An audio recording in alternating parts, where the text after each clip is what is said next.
Blog Talk Radio.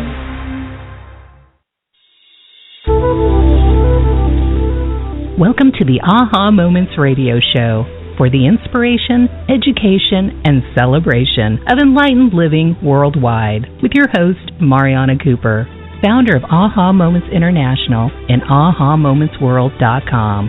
Tune in for the next hour and learn to trust your aha moments to lead the way to live a passionate and purposeful life. And now here's your host, Mari.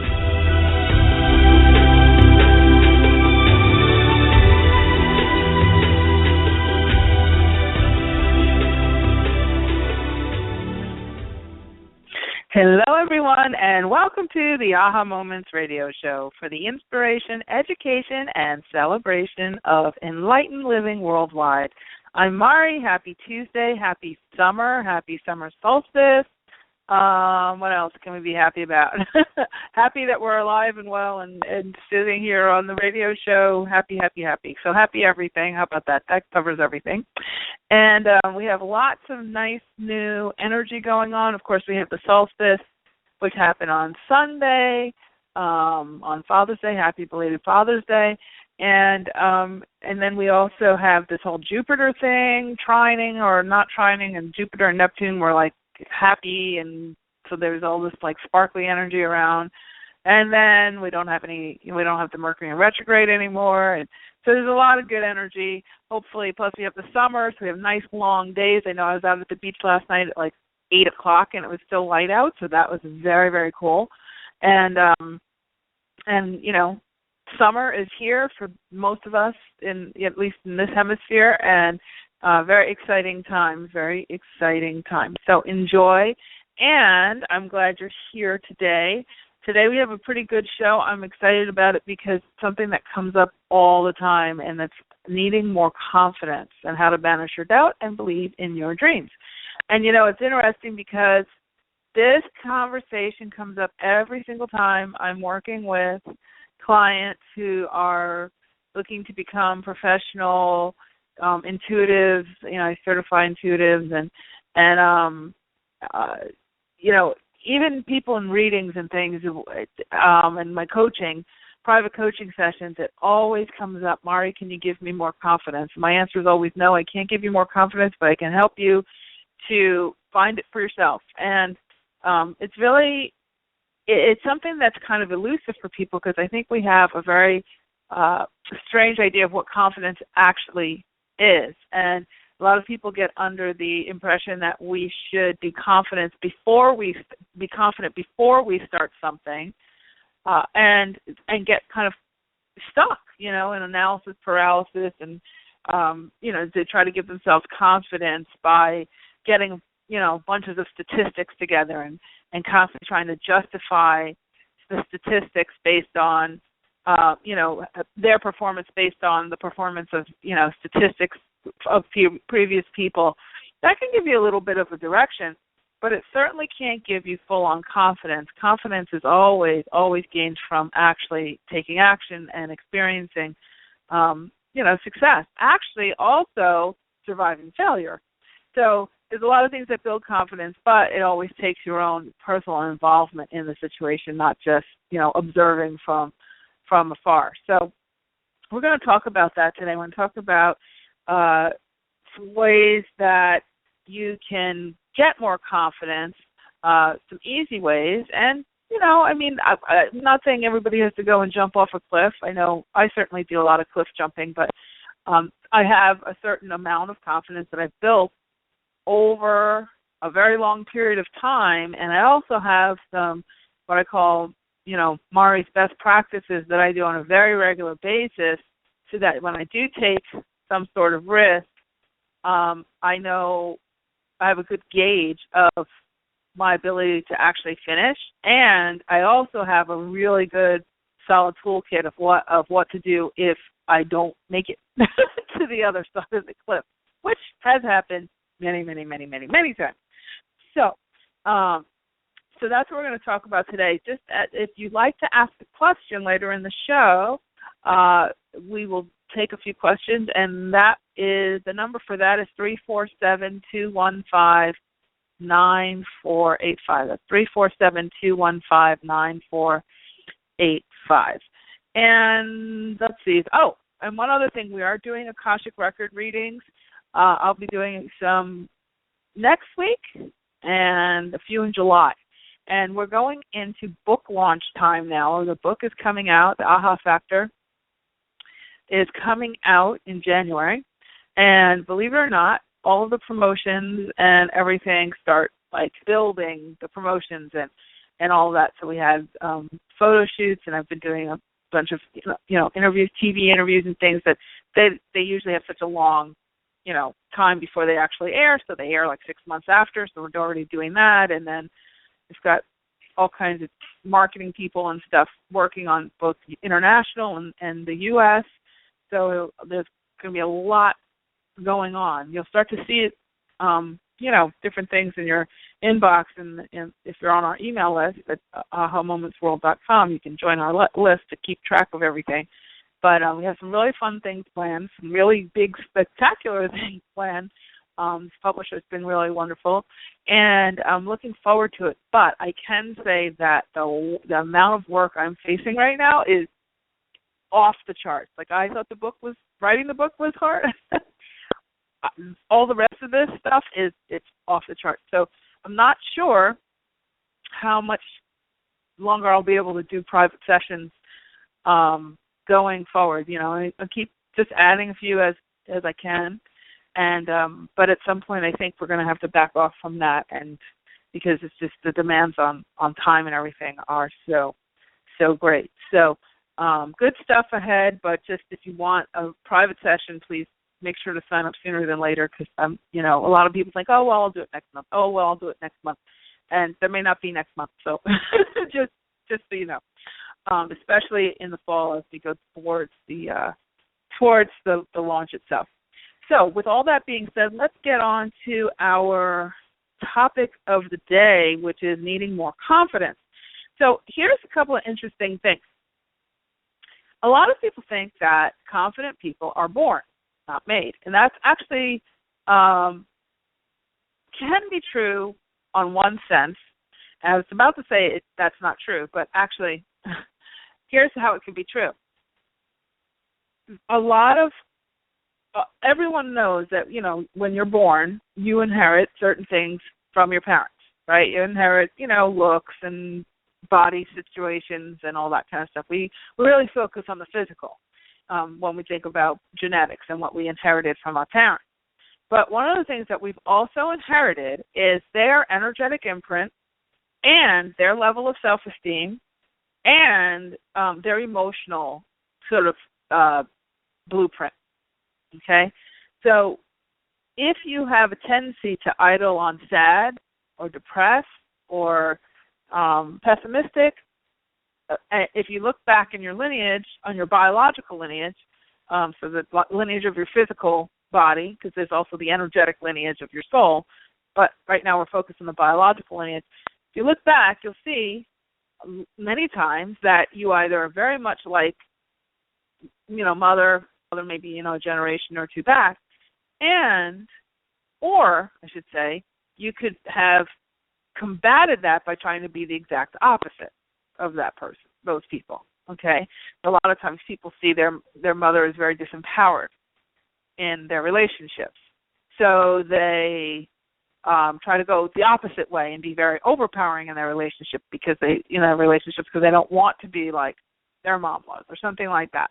So, you see that a lot with money blueprints and how people manage money is very much associated with how their family manage money.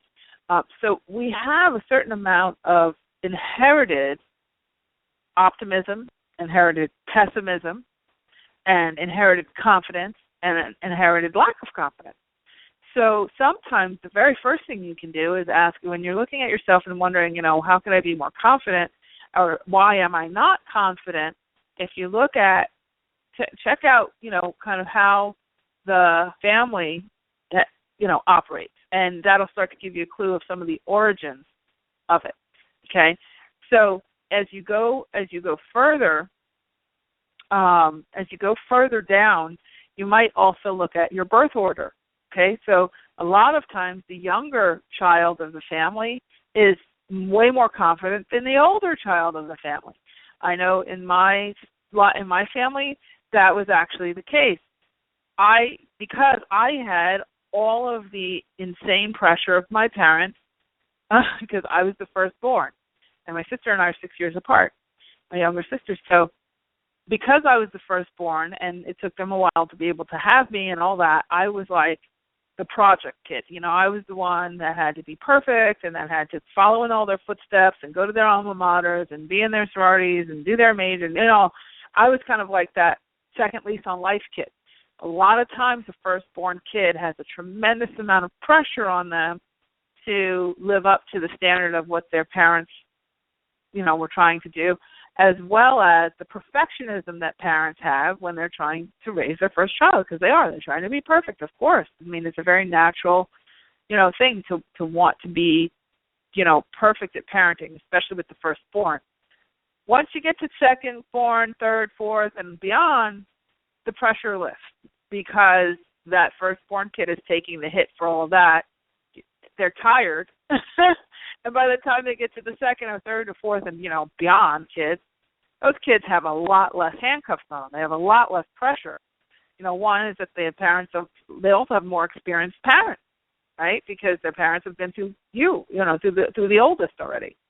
So a lot of times your birth order, if you're the youngest kid or in the, the younger kids, let's say just not the oldest, a lot of times you have more confidence because, number one, you've had lots more independence. You don't have as much pressure. A lot of times you'll have, you have your siblings to follow in their footsteps or not. You have your siblings helping to raise you in their own way, through modeling and all that kind of thing.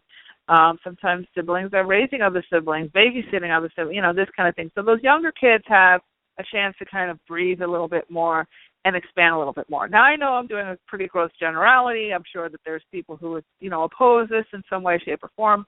But I just want you to pay attention because sometimes just understanding those little pieces starts to take some of the pressure off of your judgment of yourself, because a lack of confidence is really a judgment on yourself.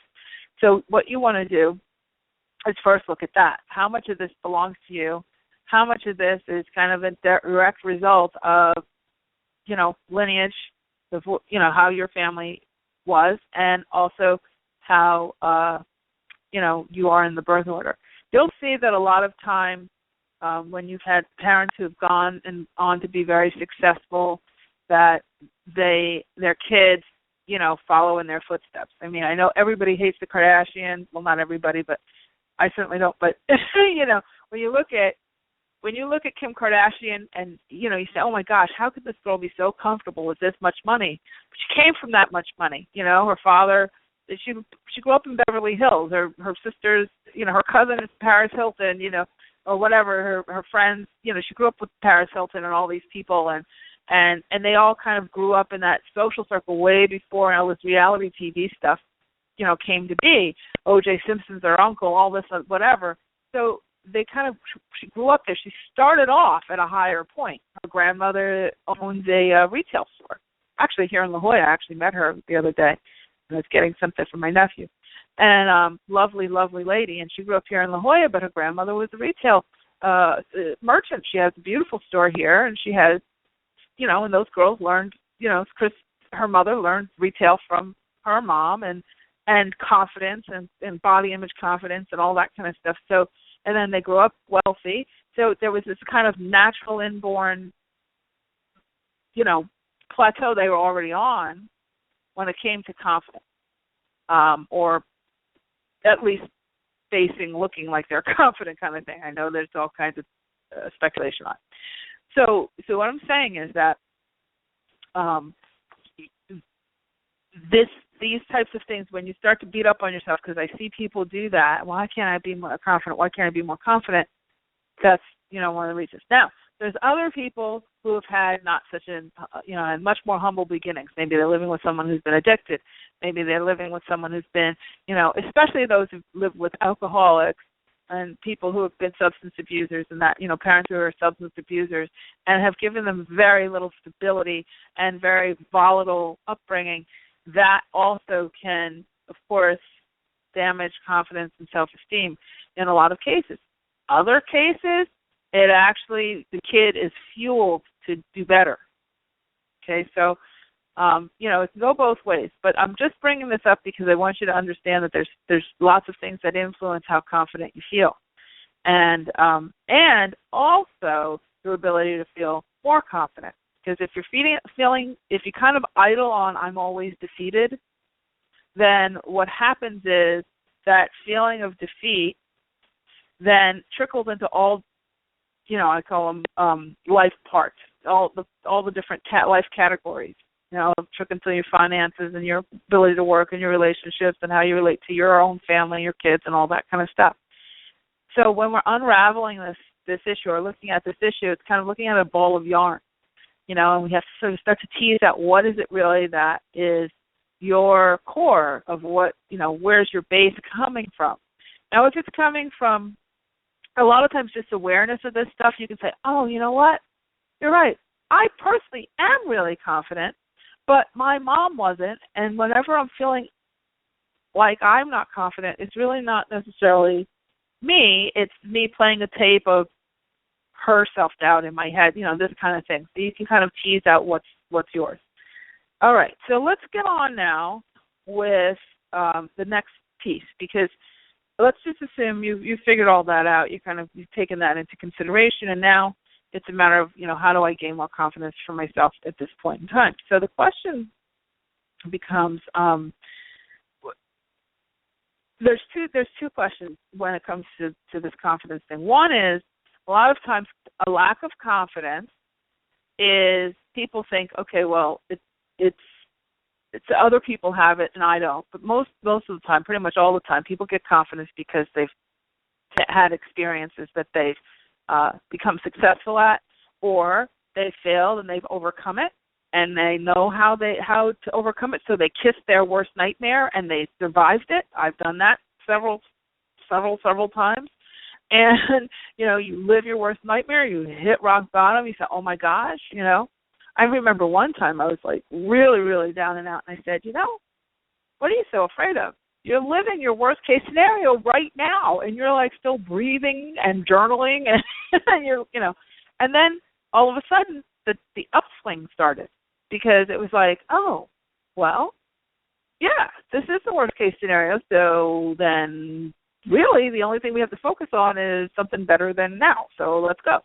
And I slowly started to, rise up out of it and got out of it and moved on to the next thing. So two things you want to pay attention to. One is, a lot of times the lack of confidence is based on a need for more information. Whenever I start to feel like I'm procrastinating, like I have been lately, I've been procrastinating a lot, and I couldn't understand what was it. It's like I've got so much on my plate, and I think I just want to go walk the beach, or I just want to watch TV, or I always notice, because I'm start to like to watch other people's lives on TV. Let's watch a Hallmark. When I start watching Hallmark movies, it's a massive procrastination, but those they always have happy endings, so it's just like easy on the brain.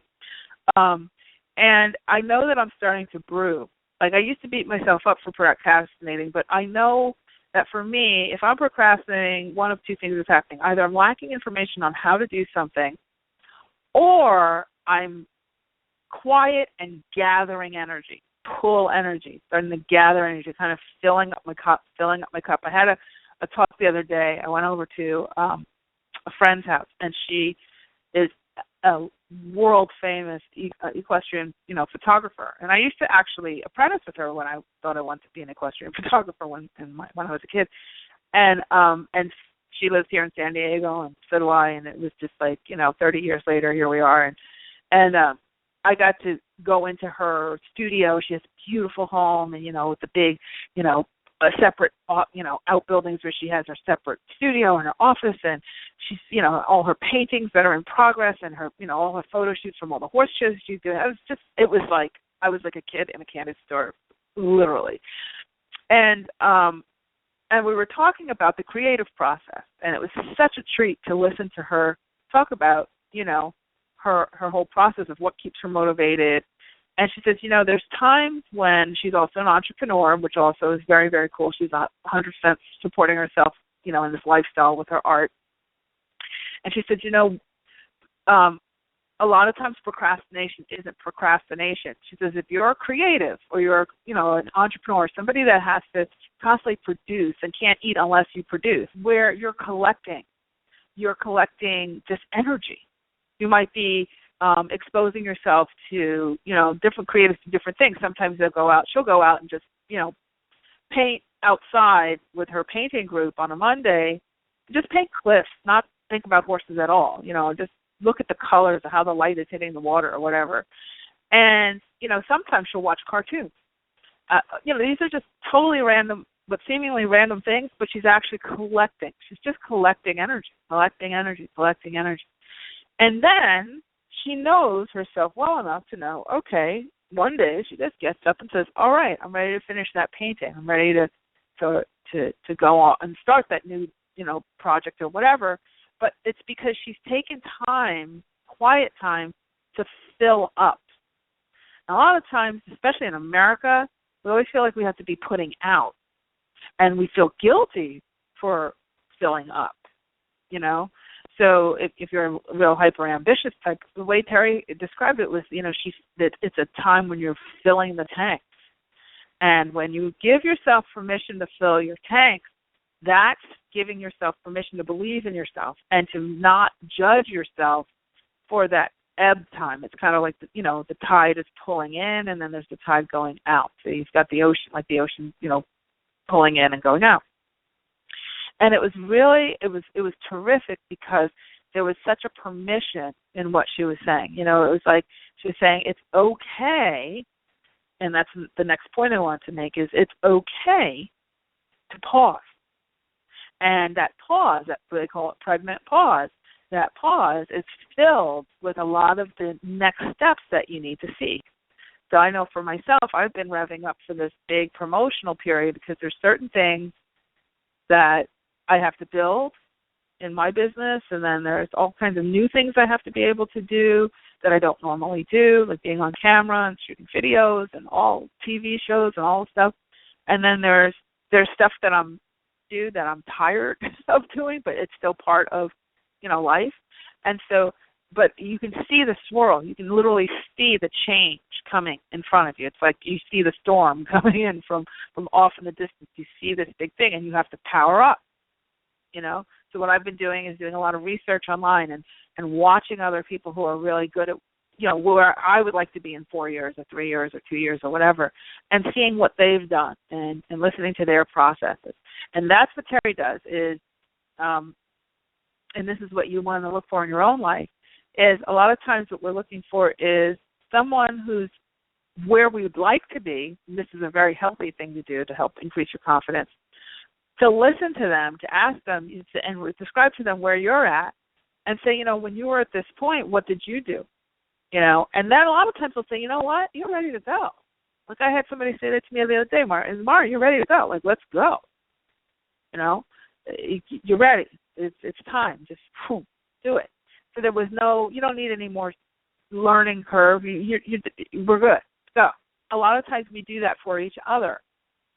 So when you're going to ask those questions, though, like what can I do, you want to go to people who are already doing what you'd like to be doing and who are successful at it. You don't want to talk to the people who've been, who are miserable at it, because then they're really Debbie Downers.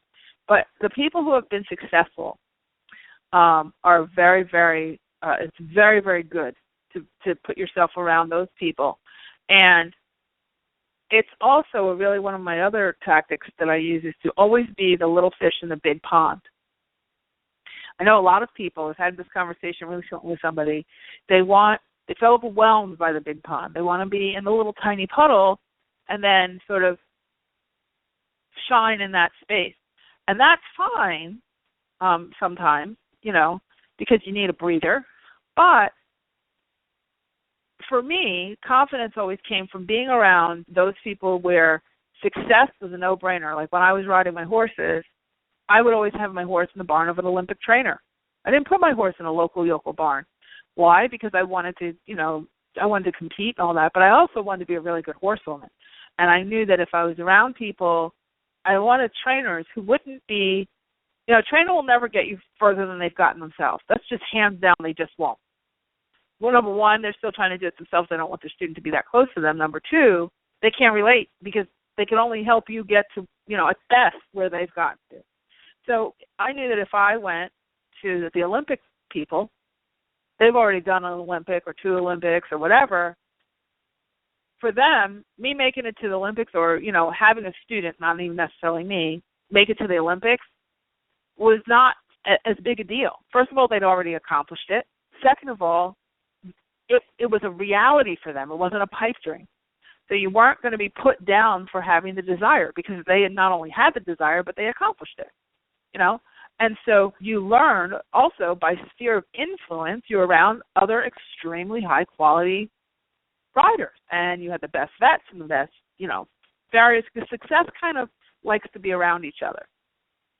And I know a lot of people who say, I don't know why you would ever put your horse in that barn. You're not riding at that level, whatever. And I'm like, why would I put my horse anywhere else? I did the same thing when I was dancing, doing ballroom dancing. I was dancing with all the top Russian ballroom dancers. The one you see on Dancing with the Stars, I know pretty much all of them.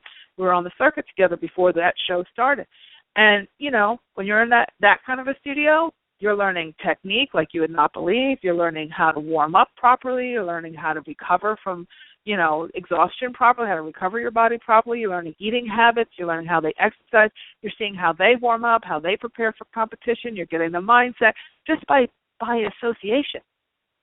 And there's a certain level of quality and a demand of quality that's expected.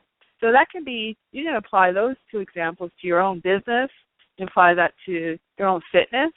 You can apply that to I'll tell you, it was easier to stay fit when you were in a ballroom dance studio with a bunch of little Russian girls running around who are size 00. Not that you want to be a size 00 yourself, but when you're looking in those mirrors every day and you're standing around people and you're seeing how much easier it is for them to spin at a size 6 than it is for you to spin at a size 12, you stick with your diet.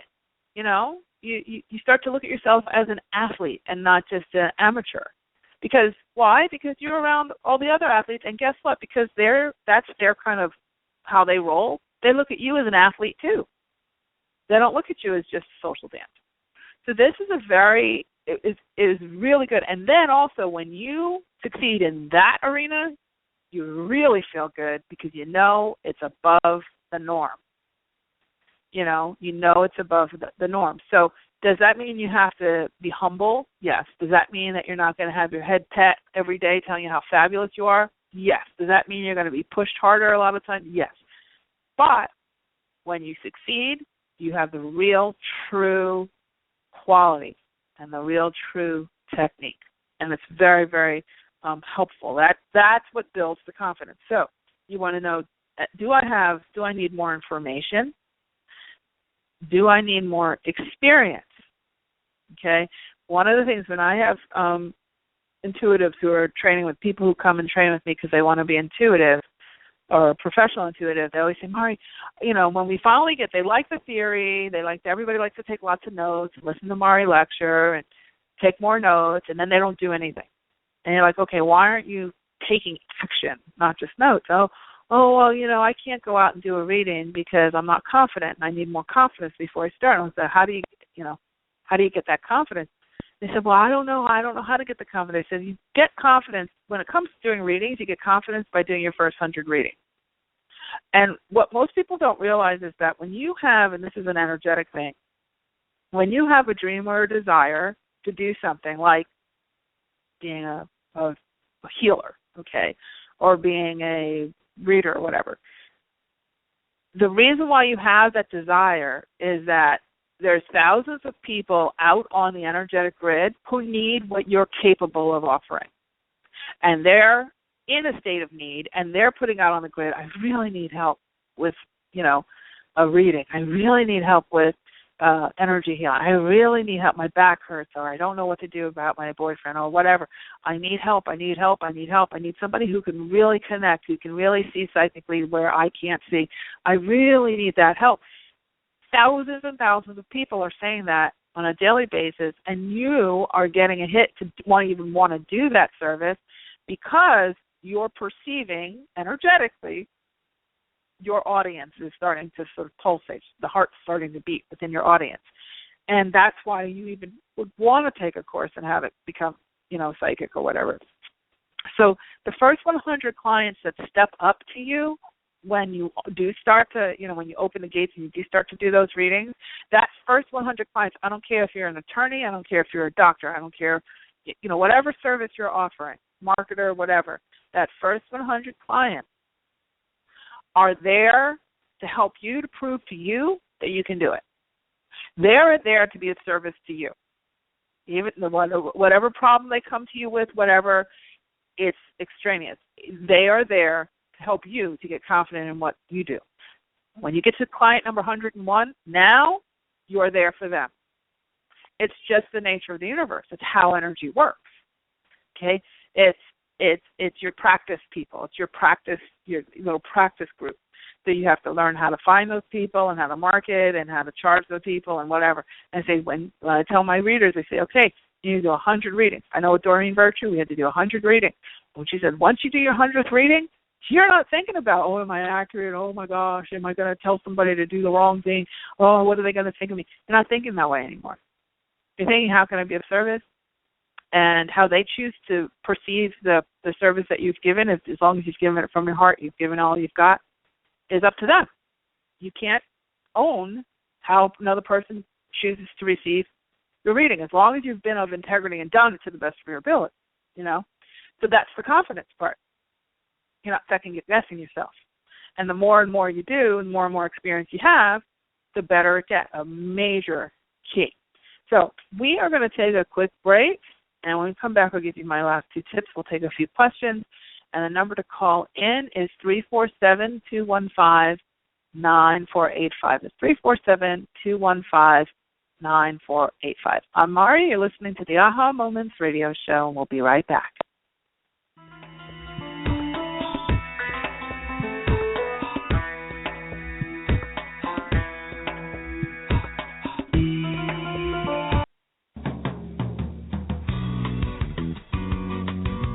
Do you ever get a hunch about something and ignore it, only to find out later you were right after all? Do you know that you're intuitive but need help interpreting what you get? Need quick answers to burning questions but don't have the time to wait for a private reading? Then Mari's Intuitive Living Oracle cards are the tool for you. 45 gorgeous laminated cards and a full book of interpretations come together in a beautiful velvet bag. The cards have been designed and energized to give you the answers right now. No more sleepless nights weighing pros and cons. Ask the cards your questions and see what message your intuition has for you. To learn more and get your deck now, go to the store at www.ahamomentsinc.com and click on the Intuitive Living cards now. That's the store at ahamomentsinc.com. The answers are truly within your reach.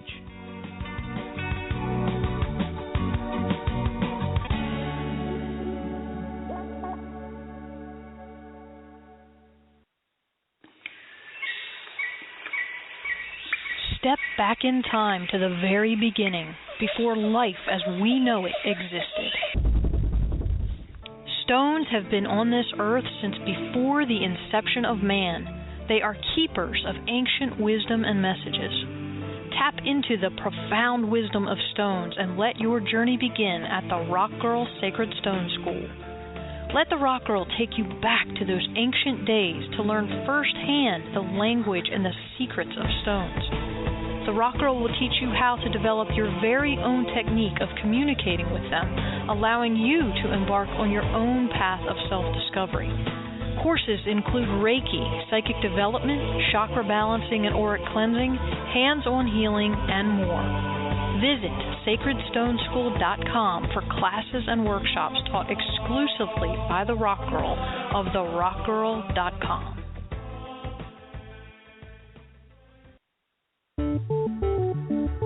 Are you living the life you were really meant to live? Soul Lifetimes magazine is your online source for creating the life you truly desire.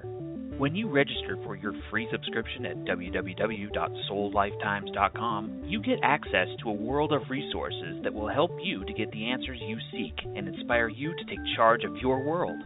Tap into your body, mind, and spirit with articles from some of the most well-known conscious thought leaders and teachers on metaphysics, soul talk, soulmate relationships, quantum healing, astrology, food for the soul, style, and more. When you join us to create a joyful lifestyle for a new way of being, you truly contribute to raising the consciousness of the world. Subscribe for free at www.soullifetimes.com and never miss an issue of this innovative and insightful digital magazine. Soul Lifetimes magazine is about living happier, healthier lives full of purpose, joy, and abundance. Subscribe now for free at www.soullifetimes.com. We look forward to seeing you there.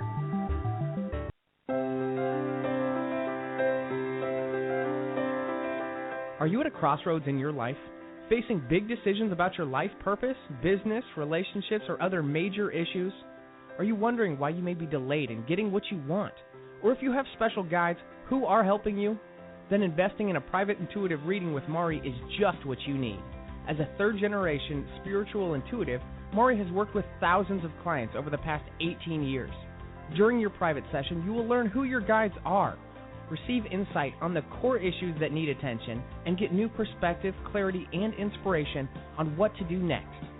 To register, go to www.ahamomentsinc.com and click on the Work with Mari tab to get all of the details.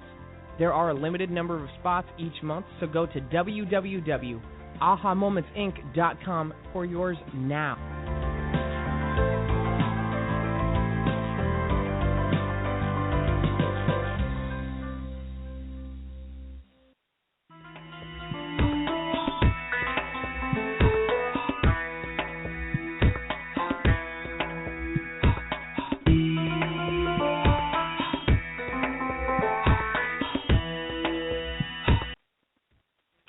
Hello, we're back. I'm Mari. You're listening to the Aha Moments radio show, and today we're talking all about confidence and how to banish your doubt and believe in your dreams.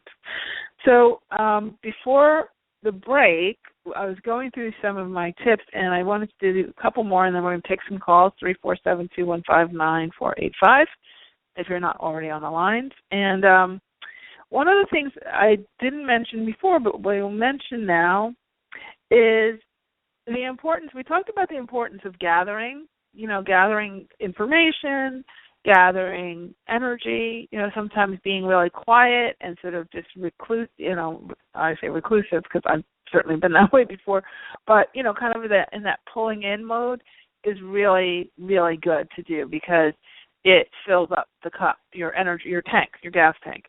But then there's also the times where it's time to take action, and this is a piece that people really kind of trip on because they get scared.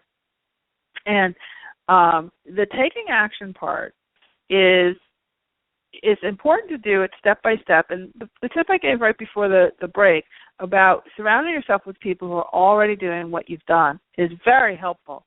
I can tell you, you do not, under any circumstances whatsoever, and I've learned this the hard way, being here in California, is to start to try to expose and explain what you do to people who don't value it or get it, and you may not know that until you start that explanation process, but as soon as you figure out that it's kind of just not the tribe, you need to shut it down.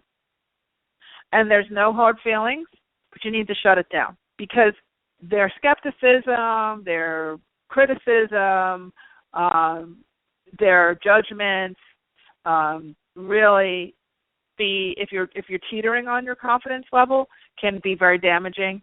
And even if you're not, that energy isn't really contributing, and you have to ask yourself, is this relationship or is this conversation or is this interaction or is this acquaintance going to be something that would nourish my spirit or nourish, my life in some way?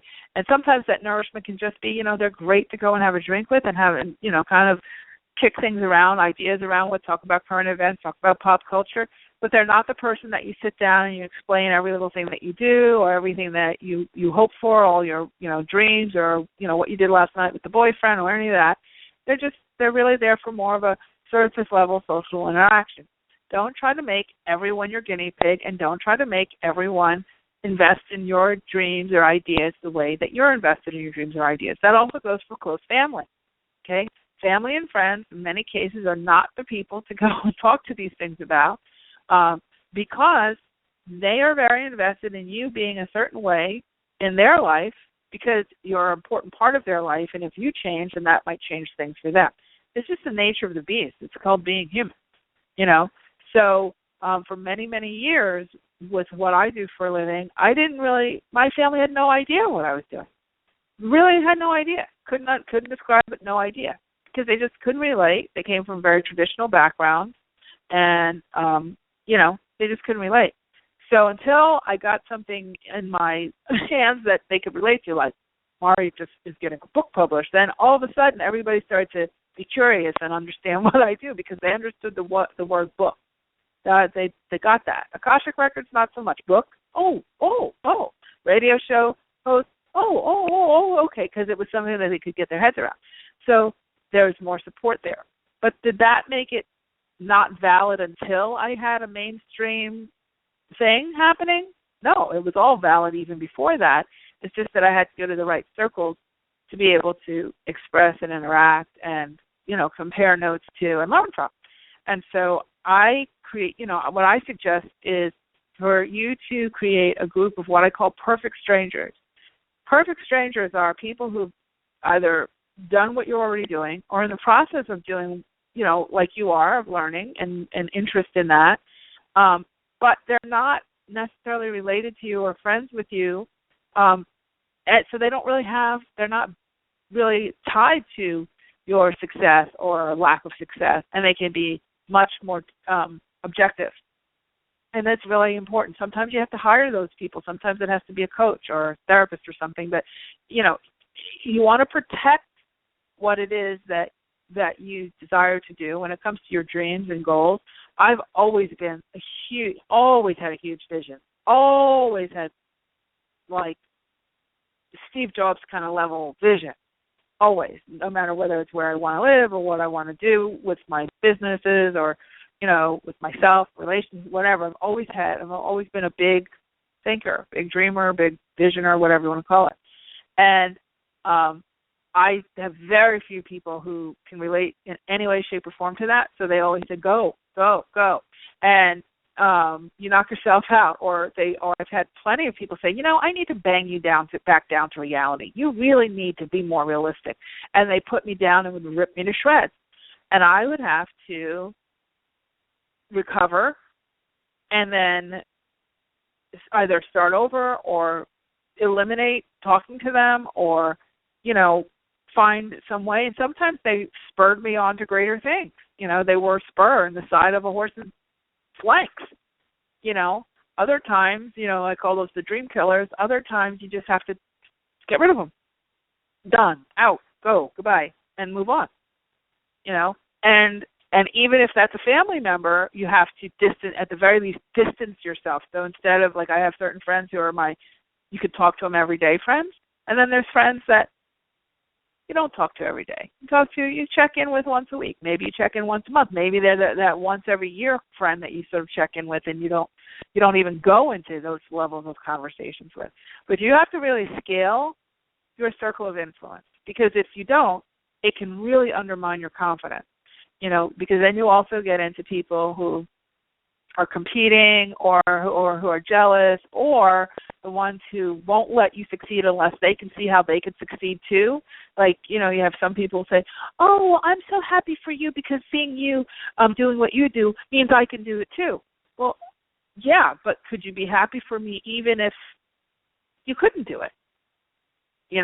Some people can only be happy for you if they see that something's in it for them. Those are the types of people that you have to really have boundaries with. I'm not saying you have to eliminate everybody from your life. You don't want to be completely alone.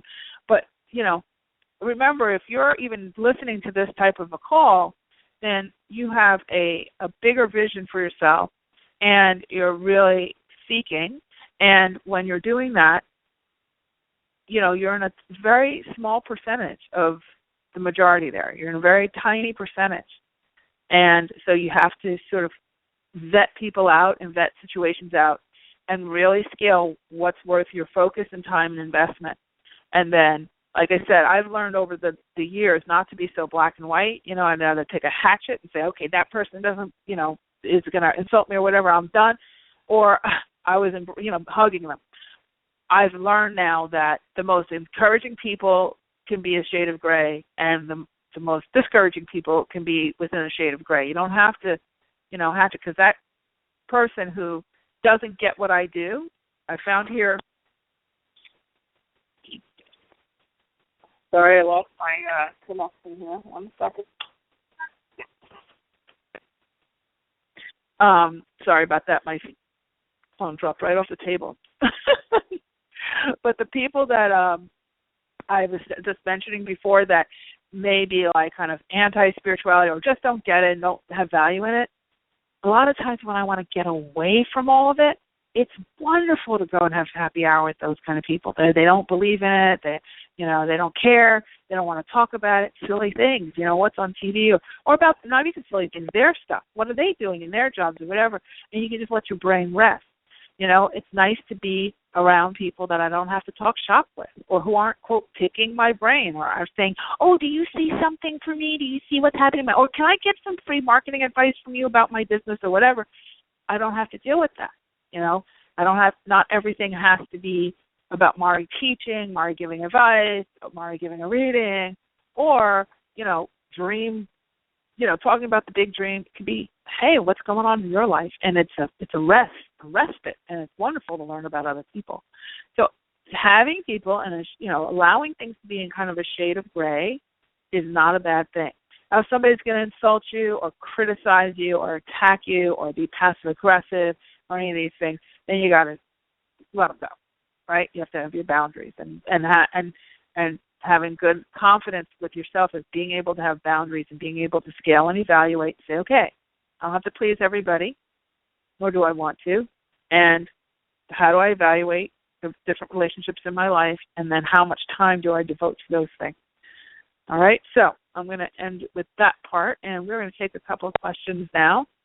If you've been waiting, thank you for waiting on the line. If you want to call in and ask a question, the number is 347-215-9485. So, Sam, if you're ready, we will take Dee from Tennessee as our first question. Hi, Dee. Hi, Mari.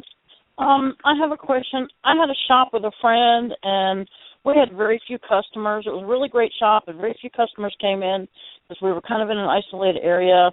And I offer massages, and I still don't draw the customers. I want to know if this is where I'm supposed to be, or if there's something I'm supposed to be doing physically, spiritually, to put me where I need to be. Well, good question. And it sounds to me like you need to learn a lot about marketing. Because I did. Unfortunately, I studied it. Yeah. Well, to learn and to implement are two different things. And I always say marketers are not made, they're born.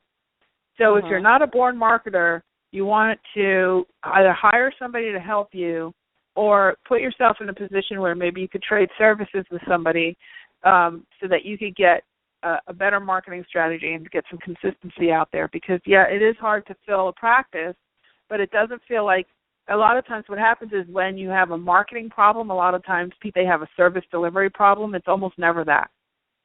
It's not a matter of you're not in alignment to do massage or anything like that. It really feels very strongly, I'm getting it very strongly from your angels and guides. It's purely how to market a business issue and pricing and, packaging your services and offering more than just service, offering, information around lifestyle things and all that kind of stuff that's out there. So I would say definitely give yourself some opportunity to see who you can get who's really good.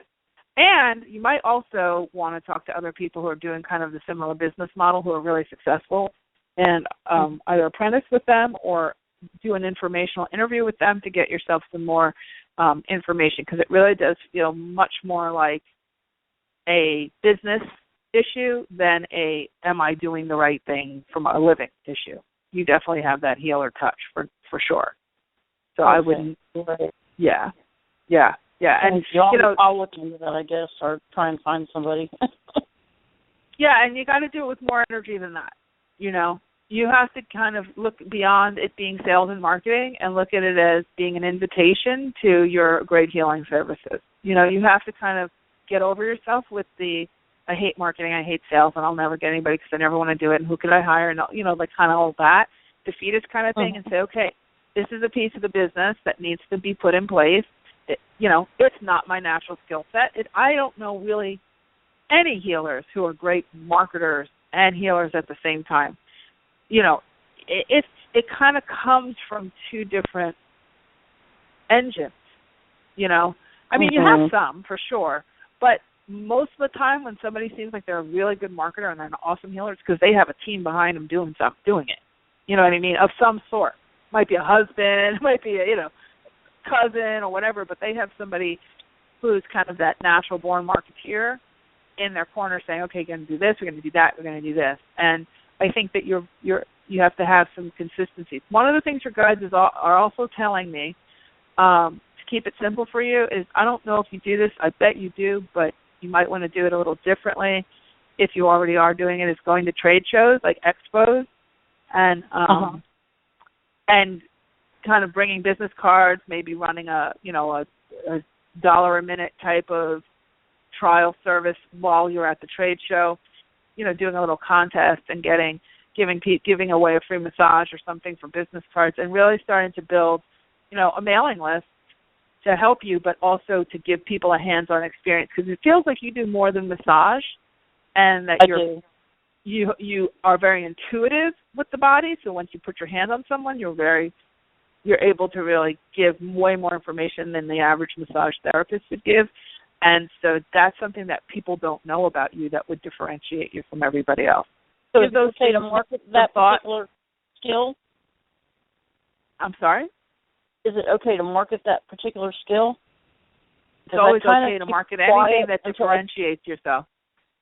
I kind of I keep it quiet until I find out if they're open to that kind of thing. No, I would definitely market yourself as being able to do that. That's a very unique talent, and it definitely sets you apart. Oh, okay. It definitely sets you apart. Yep. So I'm going to have to jump to the next person, but I hope that's helped. Thank you so much. That's been very helpful. Oh, you're welcome, Dee. Take care. Have a great night. Okay, so next we have Lisa in North Carolina. Hi, Lisa. Hi, Mari. Am I pronouncing your name correctly? You are. Mari, how are you? I'm so glad I found you. Great. Thank you. Yeah, I have a situation with an individual who I am trying to get a licensing agreement with, and I gave him until today to get back to me by email. I haven't heard from him. I have a lawyer I'm working with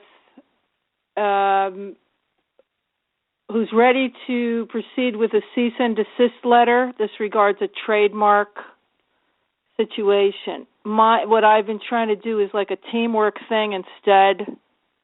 And I'm just wondering, do you feel that he will work with me on this?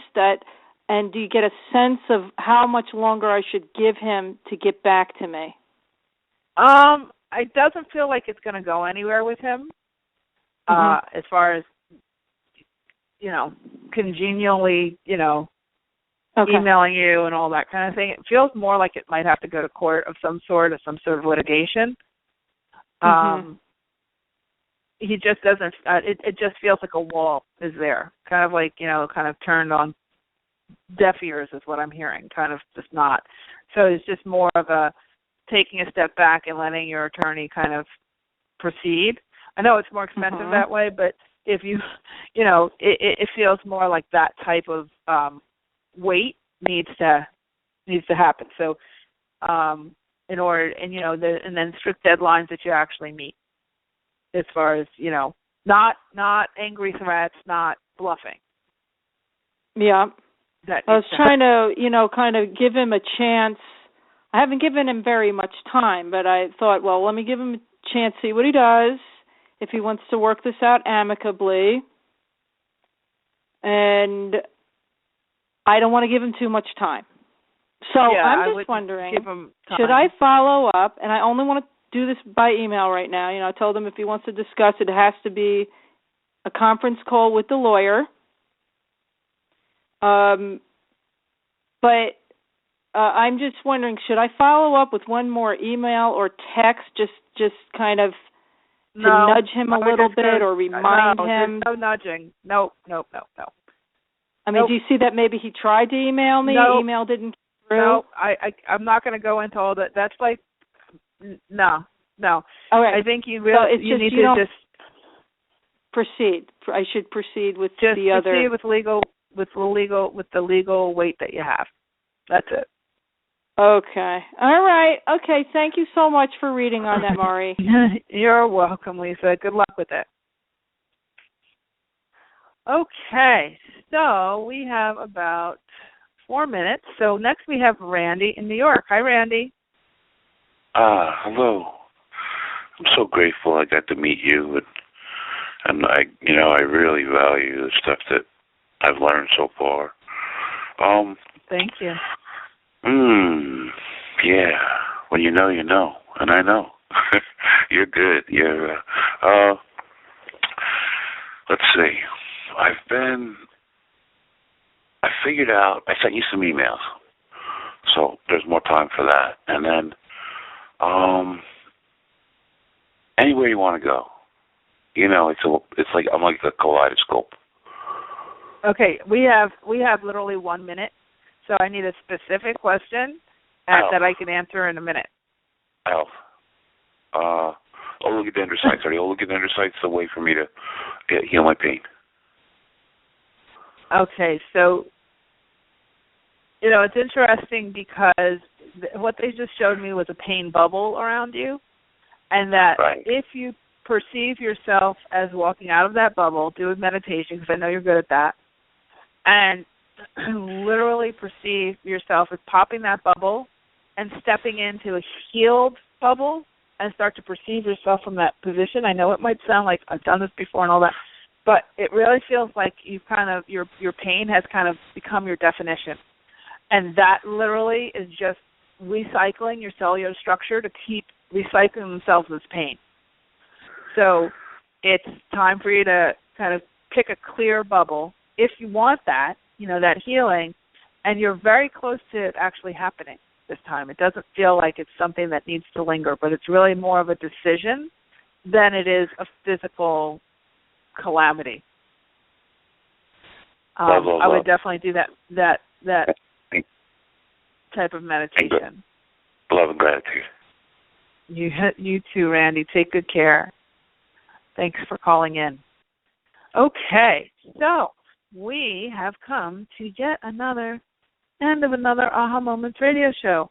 I just want to say thank you for tuning in today and listening to the podcast. If you're listening, we are on iTunes now. We have over 124 episodes on iTunes. So if you are not subscribed there, I highly suggest that you subscribe yourself there. It's very easy to access. You can have it on your iPod, and you'll have access to me whenever you need. So you can go to iTunes and just put in the Aha Moments radio show in the search bar. It'll take you right to the page. And we will see you back here, same time, same place next week with yet another show. We'll end with my motto, which is, you truly can have exactly what you want. You absolutely deserve it too. And in this new energy, anything is possible. Take care, everybody. See you next week.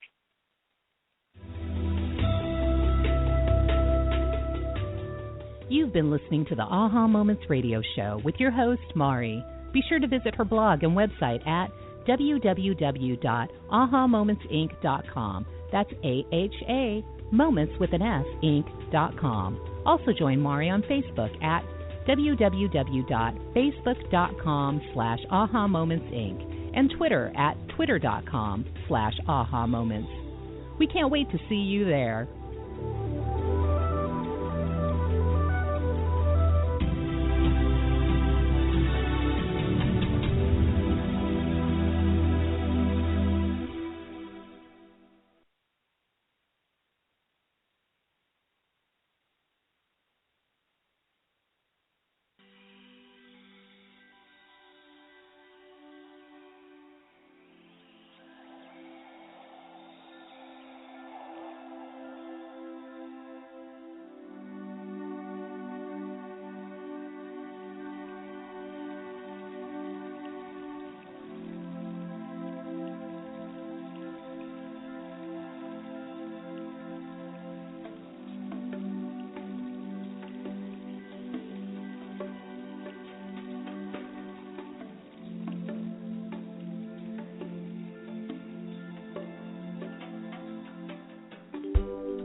England.